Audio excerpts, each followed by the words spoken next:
Hi hello students, welcome to easy physics Telugu channel. ఈరోజు మనం ఈ వీడియోలో ఆసిలేషన్స్ చాప్టర్ స్టార్ట్ చేద్దామండి. ఆసిలేషన్స్లో ఫస్ట్ మనం ఇంట్రడక్షన్, ఆసిలేషన్స్ ఏంటి, పీరియాడిక్ మోషన్ అంటే ఏంటి, ఆసిలేటరీ మోషన్ ఏంటి, సింపుల్ హార్మోనిక్ మోషన్ ఏంటి, ఇవన్నీ జస్ట్ అట్లా లైట్గా టాపిక్స్ డిస్కస్ చేసుకొని నెక్స్ట్ వెంటనే 2 మార్క్స్ క్వశ్చన్స్లోకి 8 మార్క్స్ క్వశ్చన్స్లోకి వెళ్ళిపోదామండి. ఫస్ట్ ఇంట్రడక్షన్, మనకి main oscillatory motion, simple harmonic motion ఇవన్నీ తెలియాలంటే ఫస్ట్ స్టార్టింగ్ ఏం తెలియాలి అనేది చూద్దాము. దీనిలో first periodic motion. What is periodic motion? Periodic motion అంటే the motion repeats itself is called periodic motion. అంటే దాని అంతా అదే ఇట్ సెల్ఫ్గా మోషన్లో ఉంటే దాన్ని పీరియాడిక్ మోషన్ అంటారండి. దానికి సంబంధించి ఒక టైం ఉంటుంది, దాని టైం పీరియడ్ అంటారు. ఎగ్జాంపుల్స్ వచ్చరికి the revolution of planets around the sun, the revolution of electron around the sun. Oscillatory motion. Next oscillatory motion అంటే ఏదైనా ఒక ఆబ్జెక్ట్ తన మీన్ పొజిషన్ నుంచి ఒక ఫిక్స్డ్ పాయింట్ నుంచి ఫ్రంట్కి బ్యాక్కి మూవ్మెంట్ బ్యాక్ అవుతుంటే దాన్ని ఆసిలేటరీ మోషన్ అంటారండి. ఈ ఆసిలేటరీ మోషన్ కూడా one type of periodic motion. But periodic motions అన్నీ ఆసిలేటరీ మోషన్స్ అవ్వవు, కానీ ఆసిలేటరీ మోషన్స్ అన్నీ పీరియాడిక్ మోషన్స్ అవుతాయి. దీనిలో ఎగ్జాంపుల్ వచ్చేసరికి పెండ్యులం, సింపుల్ పెండ్యులం తీసుకుంటాం ఆసిలేటరీ మోషన్లో. నెక్స్ట్ కిడ్ ఒక ఉయ్యాల్లో ఊగడం ఒక పిల్లలు, అది కూడా మనకి ఆసిలేటరీ మోషన్ అవుతుందండి. నెక్స్ట్ వచ్చేసరికి simple harmonic motion. Simple harmonic motion అంటే ఏంటంటే ఆసిలేటరీ మోషనే ఒక సింపుల్ పెండ్యులం అనేది ఒక ఫిక్స్డ్ మీన్ పొజిషన్ నుంచి ఎక్స్ట్రీమ్ పొజిషన్స్కి టు అండ్ ఫ్రో మోషన్లో ఉంటే దాన్ని సింపుల్ హార్మోనిక్ మోషన్ అంటారు. ఆ సింపుల్ హార్మోనిక్ మోషన్కి ఫామ్ అంటే ఈ యాక్సలరేషన్ అనేది డైరెక్ట్లీ ప్రపోర్షనల్ టు ద ఈ డిస్ప్లేస్మెంట్ ఉండాలి, బట్ ఇన్ ఆపోజిట్ డైరెక్షన్ ఉండాలి. కనుక వచ్చిందంటే అది సింపుల్ హార్మోనిక్ మోషన్ అవుతుంది. నెక్స్ట్ టైం పీరియడ్ ఏంటంటే ఎంత టైం పడుతుంది ఒక ఆసిలేషన్ని కంప్లీట్ చేయాలంటే, ఒక రివల్యూషన్ అవ్వాలి అంటే ఎంత టైం పడుతుందో దాన్ని టైం పీరియడ్ అంటారండి. టైం పీరియడ్కి మనకి ఫ్రీక్వెన్సీకి ఫార్ములా తెలుసు, T = 1/v. ఫ్రీక్వెన్సీ ఆఫ్ ఇక్కడ మనకు కనిపిస్తుంది కదా, ఫ్రీక్వెన్సీ అంటే ఏంటంటే ఎన్ని ఆసిలేషన్స్ చేసింది ఒక యూనిట్ టైంలో దాన్ని అంటారు. యూనిట్స్ వచ్చేసి హెడ్జ్ ఏమవుతుందంటే ఇన్వర్స్, 1 సెకండ్ ఇన్వర్స్ అంటారు. ఇది మనకి 1 మార్క్ బీట్స్లో కూడా వచ్చే ఛాన్సెస్ ఉండొచ్చు. నెక్స్ట్ వచ్చేసరికి సింపుల్ హార్మోనిక్ మోషన్కి వచ్చేసరికి మనకి ఏమేమి ఉంటాయి, డిస్ప్లేస్మెంట్ ఉంటుంది, యాంగులర్ ఫ్రీక్వెన్సీ ఉంటుంది, టైం పీరియడ్ ఉంటుంది, ఫ్రీక్వెన్సీ ఉంటుంది, కైనెటిక్ ఎనర్జీ ఉంటుంది, టోటల్ ఎనర్జీ ఉంటుంది, ఇవన్నీ ఉంటాయి. వీటికి నేను జస్ట్ ఫార్ములాస్ చెప్తున్నానండి, ఒకసారి చూడండి. ఇక్కడ డిస్ప్లేస్మెంట్ ఉందండి, x(t) = a cos ωt + 5 అండి. నెక్స్ట్ ఇక్కడ ఈ ఫార్ములా చూడండి, డిస్ప్లేస్మెంట్ అని ఉంది కదా, ఇది a cos ωt + 5. ఇక్కడ ఏ అనేది ఏమవుతుందంటే యాంప్లిట్యూడ్ అవుతుందండి, ఇదేమో ఫేజ్ అవుతుందండి. 5 అనేది ఏమో ఫేజ్ కాన్స్టెంట్ అవుతుంది.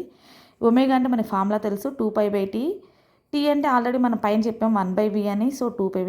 ఇది రిలేషన్ అనమాట. ఈ యాంగులర్ ఫ్రీక్వెన్సీకి నార్మల్ ఫ్రీక్వెన్సీకి. టీ అనేది ఏమో టైం పీరియడ్ అండి. వెలాసిటీ వచ్చేసరికి ఇక్కడ మనం డిస్ప్లేస్మెంట్ x(t) చూపించాం కదా, a cos ωt + 5 అని. దీన్ని మనం వెలాసిటీ చేయాలంటే ఏం చేస్తాము, డిఫరెన్షియేషన్ చేస్తాము. అప్పుడు మనకి -ω sin ωt + 5 వస్తుంది. యాక్సిలరేషన్ అంటే ఎనదర్ మళ్ళీ దీన్ని డిఫరెన్షియేషన్ చేయాలని, అప్పుడు -ω² cos ωt 5 వస్తుందండి. ఇది nothing but displacement. So a(t) -ω² x(t) వస్తుందండి. ఇదే మనకి ఈక్వేషన్ ఇక్కడ యాక్సిలరేషన్కి అని దీన్ని బట్టి చూడండి. మనం ఏదైతే simple harmonic motion first definition అని చెప్పారండి, acceleration is directly proportional to displacement and opposite direction nothing but ఇది నెగిటివ్ సైన్ అండి. ω² అంటే కాన్స్టెంట్. బైక్స్లా ఇక్కడ చూడండి, రిస్టోరింగ్ ఫోర్స్ F = -kx అండి. ఒమేగా తీసుకుంటే యాంగులర్ ఫ్రీక్వెన్సీ ఏమొస్తుందంటే √k/m. ఇక్కడ స్ప్రింగ్ కాన్స్టెంట్ వస్తుంది, ఇది మాస్ వస్తుందండి. T = 2π. దీనికి రివర్స్ కదండి ఉంటుంది, 2π/ω కదా, ఒమేగా ప్లేస్లో ఏం చేసాము, ఇది సబ్స్టిట్యూట్ చేసాము, డినామినేటర్ కాబట్టి రివర్స్ అవుతుంది ఫార్మ్. టీ అనేది ఇక్కడ టైం పీరియడ్ అండి. The system is called linear oscillator అంటారు. ఈ సింపుల్ పెండ్యులం స్మాల్ యాంగిల్స్ కనుక తీసుకున్నప్పుడు T = m ప్లేస్లో ఇక్కడ L వస్తుందండి, K ప్లేస్లో G వస్తుందండి. L అంటేనేమో length of the pendulum, G అంటే acceleration due to gravity.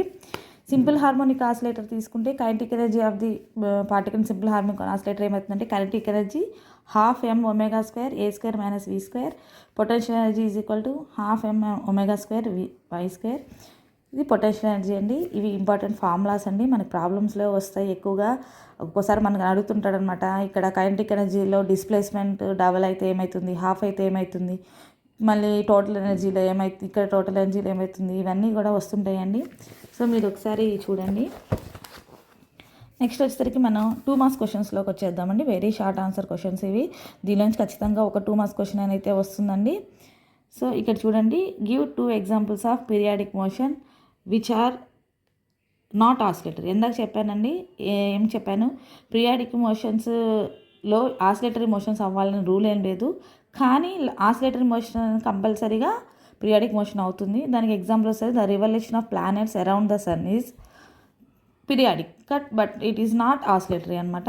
Next, revolution of electrons around the nucleus is periodic but it is not oscillatory అనమాట. Next, the displacement is simple harmonic motion is given by, ఇక్కడ y is equal to a sin 220t + 4 ఇచ్చారండి.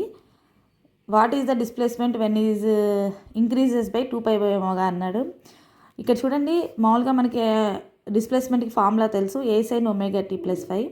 దీనిలో మనం ఏం చేసామండి, ఈ 5 అని the t + 2π/ω time period అనేది 2π/ω ఇంక్రీజ్ అయిందన్నాడు. సో మనం t + 2π/ω రాసాము.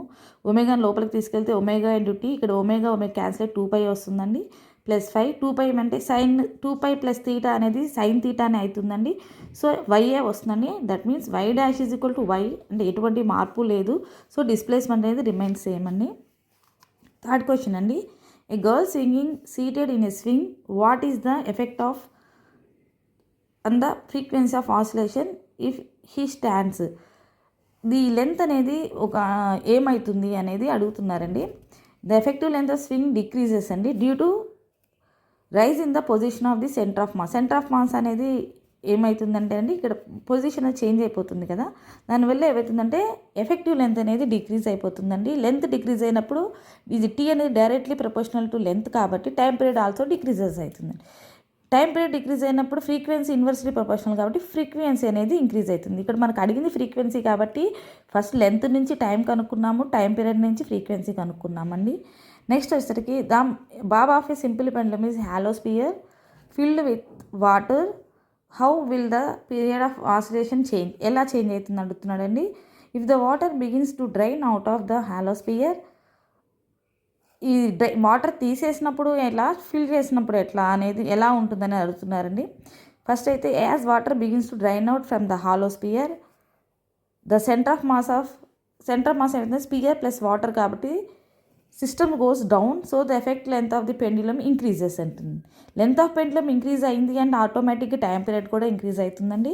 When water is completely drain out the centre of the mass comes to its original same immediate వస్తుంది కాబట్టి టైం పీరియడ్ కూడా సేమ్ ఒరిజినల్ టైం పీరియడ్ వచ్చేస్తుందండి. ఎందుకంటే ఎంతైతే ఇంక్రీజ్ అయిందో అంత మళ్ళీ బ్యాక్ వచ్చేస్తుంది కాబట్టి పొజిషన్ కూడా సేమ్ పొజిషన్ వస్తే టైం పీరియడ్ కూడా సేమ్ వచ్చేస్తుందండి. Next, bob of simple pendulum is made up of wood అన్నాడండి. What will be the effect on the time period of the wooden bob is replaced by identical bob of aluminium. అంటే ఒక aluminium bob ప్లేస్లో wooden bob పెడితే ఏమవుతుందని అడుగుతున్నారు. ఎందుకంటే ఇక్కడ time period అనేది does not depend on the size, shape, material కాబట్టి టైం పీరియడ్ కూడా నో చేంజ్ అండి, రిమైన్స్ సేమ్ ఉంటుంది. ఇలా pendulum clock given or gain or loss time when taken to the top of mountain అండి. Top of the మౌంటైన్కి వెళ్ళినప్పుడు time period ఏమవుతున్నాడు అనేది, టైం పీరియడ్ అనేది జీకి ఇన్వర్స్లీ ప్రపోర్షనల్ అండి. ఇన్వర్స్లీ ప్రపోర్షనల్ కాబట్టి జీ డిక్రీజ్ అయిపోతుంది, టైం అనేది లాస్ అయిపోతుంది. దానివల్ల ఏమవుతుందంటే గెయిన్ స్లో అవుతుందండి time period. Pendulum runs slow and లో చేస్తే టైం అయిపోతుందండి. నెక్స్ట్ క్వశ్చన్ వచ్చేసరికి మీకు 7th క్వశ్చన్. ఇది 2 మార్క్స్ అండి. ఈ 10 క్వశ్చన్స్ కూడా మీకు అకాడమీ బుక్లో ఉన్నాయి, వెరీ షార్ట్ ఆన్సర్స్. అందుకే నేను డీటెయిల్గా మీకు రాసి చూపిస్తున్నాను. కంపల్సరీగా ఒక క్వశ్చన్ వస్తుందండి. A pendulum clock gives correct time at the equator or gain or poles దగ్గర కానీ మన ఈక్వేటర్ దగ్గర కానీ గెయిన్ అవుతుందా లాస్ అవుతుందా టైం, అది అడుగుతున్నారండి. ఇక్కడ ఎందుకు అవుతుంది అది అని. Clock correct at equator taken at poles at gain time. Equator దగ్గర కావచ్చు, పోల్స్ దగ్గర కావచ్చు, క్లాక్ అనేది ఏమవుతుందంటే ఇట్ గెయిన్స్ టైం అనమాట. టైం అనేది తీసుకుంటుంది, ఎందుకంటే యాక్సలరేషన్ డ్యూటీ కాబట్టి కొంచెం ఎక్కువ ఉంటుంది అక్కడ. What function of total energy of kinetic energy when the displacement is 1/2 of amplitude and particle executing SHM. ఇందాక ఆల్రెడీ చెప్పానండి, ఇట్లా ఎనర్జీ ఇచ్చినప్పుడు డిస్ప్లేస్మెంట్ డబల్ అయినా హాఫ్ అయినా యాంప్లిట్యూడ్ డబుల్ అయినా ఎలా చేంజ్ ఉంటుందని ఇక్కడ చూడండి. టోటల్ ఎనర్జీ ఫార్ములా రాశాను, కైనెటిక్ ఎనర్జీ ఫార్ములా రాశాను. ఇక్కడ వాడు ఏం క్వశ్చన్ ఇచ్చాడంటే డిస్ప్లేస్మెంట్ అనేది హాఫ్ ఆఫ్ యాంప్లిట్యూడ్ అయినప్పుడు, అంటే y = a/2 అయితే కైనెటిక్ ఎనర్జీ టోటల్ ఎనర్జీలో ఎంత ఉంటుంది అని అడుగుతున్నాడు. కైనెటిక్ ఎనర్జీ ఎన్ని టైమ్స్ ఉంటుంది టోటల్ ఎనర్జీ కానీ. So y = a/2 kinetic energy substitute చేశానండి. సబ్స్టిట్యూట్ 3a² వస్తుంది. హాఫ్ mω² a² అనేది కామన్ అండి.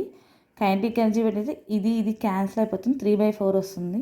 Kinetic energy total energy side తీసుకెళ్తే 3/5 టోటల్ ఎనర్జీ, అంటే 3/4 టైమ్స్ టోటల్ ఎనర్జీకి కైనెటిక్ ఎనర్జీ అవుతుంది ఎప్పుడు డిస్ప్లేస్మెంట్ అనేది హాఫ్ అయినప్పుడు, యాంప్లిట్యూడ్లో సగం అయినప్పుడు. నెక్స్ట్ సేమ్ మోడల్ అండి. ఇంకో question, what happens the energy of simple harmonic oscillator of if it's amplitude is double. ఇక్కడ ఏమి ఇచ్చండి, యాంప్లిట్యూడ్ డబుల్ అయితే టోటల్ ఎనర్జీ ఎంత అవుతుంది అన్నాడండి. టోటల్ ఎనర్జీ ఫార్ములా అండి ఇది. ఎనర్జీ కనుక యాంప్లిట్యూడ్ డబల్ అయింది, 2a అయింది, అప్పుడు టోటల్ ఎనర్జీ ఏమవుతుంది, 2a² కదండి.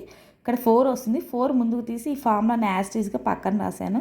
ఇది is nothing but total energy. So 4 times అయిపోతుంది, అంటే 4 టైమ్స్ అవుతుంది ఎనర్జీ. నెక్స్ట్ వచ్చి can simple pendulum be used in artificial satellite why అన్నాడండి. Inside in artificial satellite G0 అండి. సో G0 అయిపోయినప్పుడు ఏమవుతుందంటే T అనేది ఇన్ఫినిటీ అవుతుందండి. Inside satellite spindle pendulum does not oscillate అండి. కాబట్టి అసలు ఆసిలేటే అవ్వనప్పుడు మనం ఆ సింపుల్ పెండ్యులమ్ని ఆర్టిఫిషియల్ శాటిలైట్లో యూజ్ చేయమండి.